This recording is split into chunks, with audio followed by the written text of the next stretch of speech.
kepada semua follower Pak Elmar bersama dengan saya, Mami Amy. Sekali lagi diharapkan anda semua sihat-sihat seperti mana Mami Amy pun sihat, Alhamdulillah. Jadi hari ini sebenarnya Amy on the way nak pergi ambil seorang selebriti kita yang akan bercerita tentang topik yang Mami Amy kira dekat lah dengan ibu-ibu yang menyusu ni.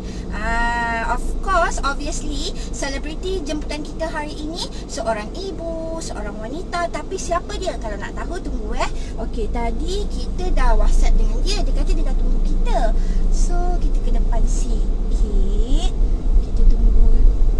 Kita tunggu-tunggu. Kita cari-cari. Okey, mana orangnya? Kita dah nampak dia.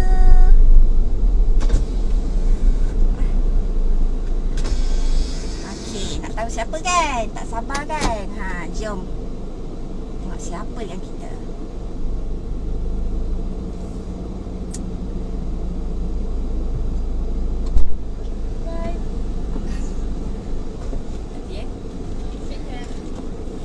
Hai Kak. Hai Tia Arifin. Hai Kak, apa khabar? Sehat Kak? Alhamdulillah sihat. Ini kan dia selebriti kita hari ini, Tia Arifin. Ibu muda kepada dua orang cahaya mata. Okey, dia nak pakai seatbelt dulu. Kena pakai. Kita nak keluar ni, kita ke kanan ya. Sekejap Kak, ke kanan. Betul ke kanan? Okey, ke kanan. Tia yang kena tunjuk jalan, okey? Ya. Masalahnya Tia ni kena tengok bus dulu. Okey, Tia, sambil-sambil tu kita nak cerita-cerita lah sambil Tia nak tunjuk jalan ni kan. Yes. Nak tanya dengan Tia, journey penyusuan Tia dengan baby, dengan Arif dulu dan sekarang dengan Azahra. Macam mana? Boleh tak cerita sikit dengan kita? Boleh Kak, tapi Tia rasa Kak kena Pusing balik Alright, Yes. okey, jom. Okay, so kita nak baik. Boleh cerita sekarang? Boleh. Okay. So journey penyusuan Tia dengan Arif berbeza kerana kenapa Kak, waktu Arif tu kan Tia anak pertama. Alright. Anak pertama ni kita tak ada pengalaman langsung. So waktu okay. Tia bersalin tu, waktu Tia bersalin tu memang yelah Arif kan kita macam mak Tia dulu kan dah berapa puluh tahun silam yang dah melahirkan. And then mak Tia pun kalau bagi petua pun dia macam petua-petua yang dulu, faham tak Kak? So kita ni sebagai seorang ibu muda atau yang zaman sekarang, kita dengar petua lama, tapi kita kena juga update macam okey apa yang berlaku sekarang, ilmu apa yang berlaku sekarang. Mungkin tu dulu mak kita tu dia orang tak tahu lagi pasal supply and demand. Dia tahunya kalau menyusu badan tu okey susukan je, faham tak Kak? So that's why kenapa mungkin juga ada juga orang dulu tu macam diorang mungkin tak terlalu kisah sangat dengan betapa pentingnya air susu ibu. So macam zaman sekarang ni pula kerana kita dah ada banyak ilmu, kita pun juga boleh belajar pasal menyusu, boleh sekedar Google je dekat tangan macam mana ilmu yang betul. So awal dengan Arif Kak ke kiri ya. dia ke kiri. Okey. Awal dengan Arif tu waktu seminggu awal tu dia memang struggle. Okey. So memang Tia macam tak tahu nak tanya siapa kan. So akhirnya Tia macam okey kena cari tahu sendiri. Tia duduk Google, Tia tengok buku semua. Alhamdulillah selepas seminggu tu yang kata susah susu lah, susu tak kuat sangat tu, lepas seminggu tu baru Tia baru tahu macam mana rentaknya. Alhamdulillah lah. Alhamdulillah. Kalau Zara pula Kak jadi kesenang kan, Tia dah tahu semua. So dia dah okey Dah expert sebab dah anak nombor 2. Okey, so nak tanya pula apa keseronokan menyusukan baby ni? Apa yang Tia rasa waktu orang kata kan bila kita menyusukan baby ni bonding ibu dan anak kan. So untuk Tia sendiri apa kebahagiaannya bila dapat menyusukan anak-anak ni? okey, nanti kita belah kanan Kak. Okey. So kebahagiaannya adalah yes, betul. Kalau kita menyusul langsung dengan baby ni Kak, kita akan jadi dia macam time untuk kita sama dia. Kerana mak ni kan akan busy, mak akan busy memang. Sebetulnya wanita ni kita kalau misalkan dekat rumah ke dekat luar kita takkan boleh diam. So kalau bagi anak je menyusul, itulah masa kita kena diam. Masa kita memang dengan anak je. So kita pun kalau misalkan lain anak juga pasti ada juga macam nak tengok phone lah apa, faham tak? Tapi kalau bonding ni, kalau menyusu ni, kita memang mau tak mau kita kena dengan dia. Dan itu adalah time yang sangat mahal. Yang mahal kerana kita boleh bertatap mata dengan dia, kita boleh bercakap dengan dia. Lepas tu kita boleh tengok anak kita. Best lah tu. Kiranya memang betul-betul waktu tu dipenuhi sepenuhnya dengan anak kan? Okey. Jadi Tia, apa dugaan waktu menyusu? Macam tadi Tia cerita waktu dengan Arif dulu agak susah sebab Tia baru dapat anak yang pertama. Jadi tak ada lagi ilmu tu kan. Selain tu apa lagi dugaan Tia? Kedugaannya macam ada juga macam normal lah kalau kita sudah bersalin kan lagi anak pertama, badan kita berubah. Lepas tu kita punya kebiasaan berubah. Lepas tu kita punya Jadi kita split kanan kak. Okay. Masuk sini. Alright. Okay. Semua tu berubah. So itu macam dugaannya, tapi macam mana pun kita sebagai seorang ibu, kita kena boleh kontrol emosi kita. Kita boleh kontrol juga kita punya diri. Karena kalau kita tak boleh kontrol, kak, itu yang kenapa namanya ada orang macam sorry to say macam royan ke atau mandi blues kan, karena dia tak boleh kontrol emosi dia. So sangat penting untuk kita sebelum nak melahirkan, kita kena get ready dulu untuk menjadi seorang ibu. Karena seorang ibu ni bukannya mudah cuma sekedar di sini boleh kak? Okey. Kena angkat tangan dulu. Nampak tak? Nampak tak? Bas. Boleh tolong. 3C Shuman. Bukan, tak ada kadnya tinggal.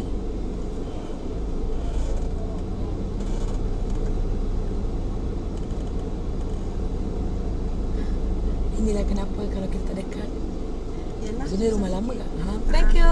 Okay. Thank you. Okay. Okay. Okay, lanjut. So, cabarannya emosi kita kena kawal.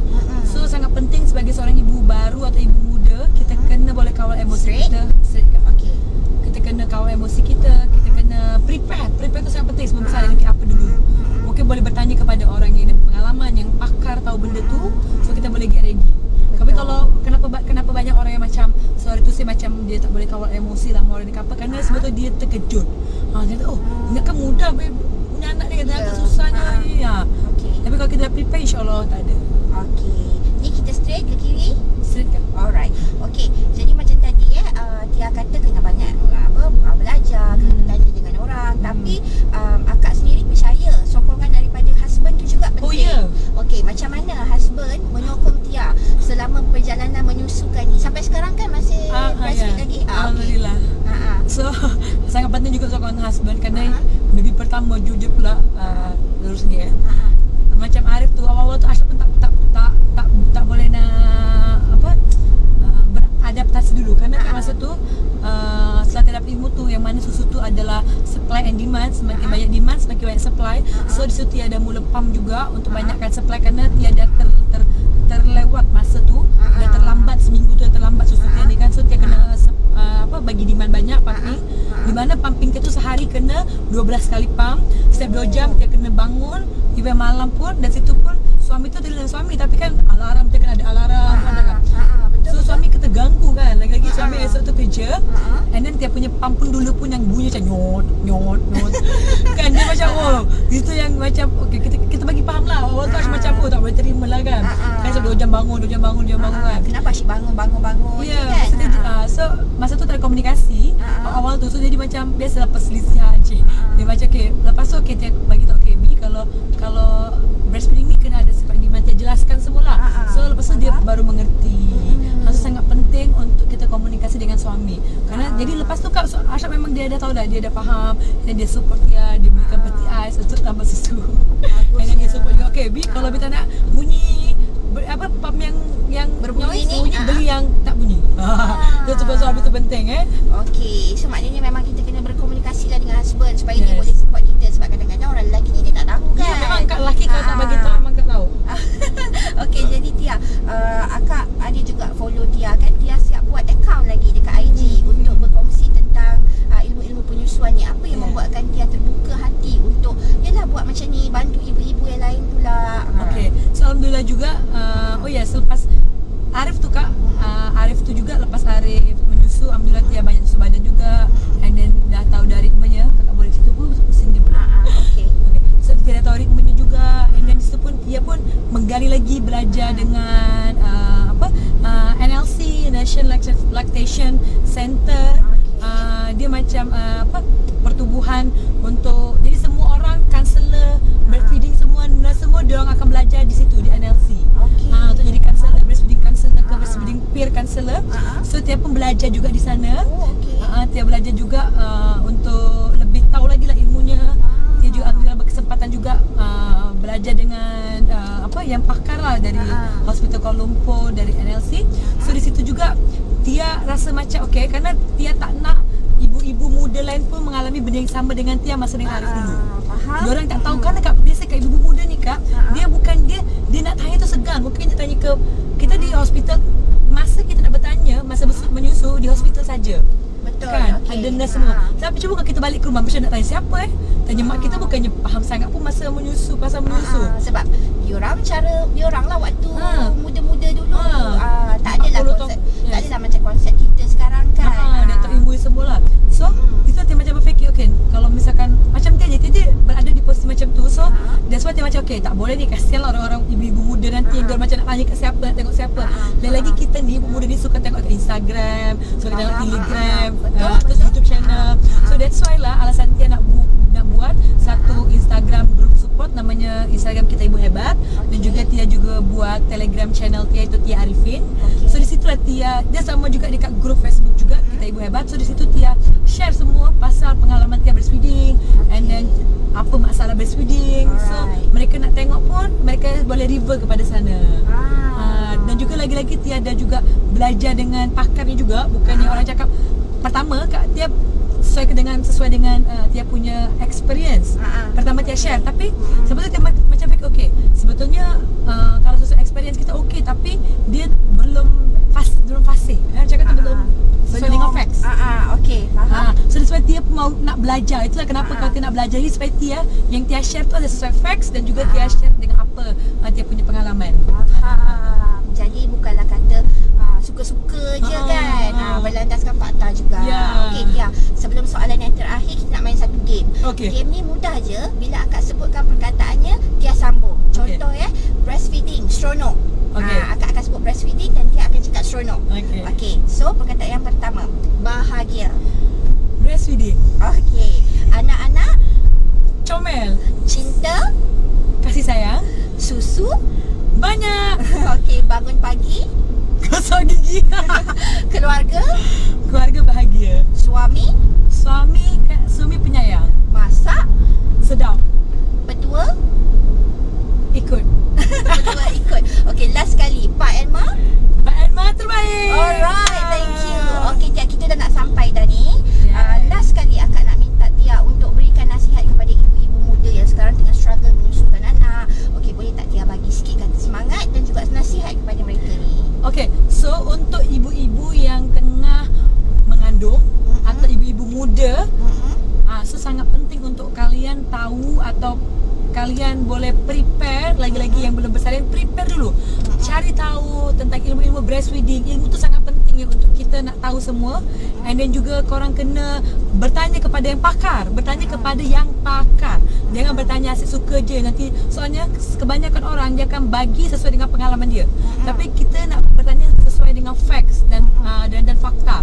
So lepas tu juga kita kena prepare sebagai seorang ibu. Tapi ingat, breastfeeding ni memanglah dia membutuhkan sebuah tenaga atau membutuhkan effort, tapi itu sangat worth it. Sekarang breastfeeding ni memang sangat terbaik untuk anak-anak kita.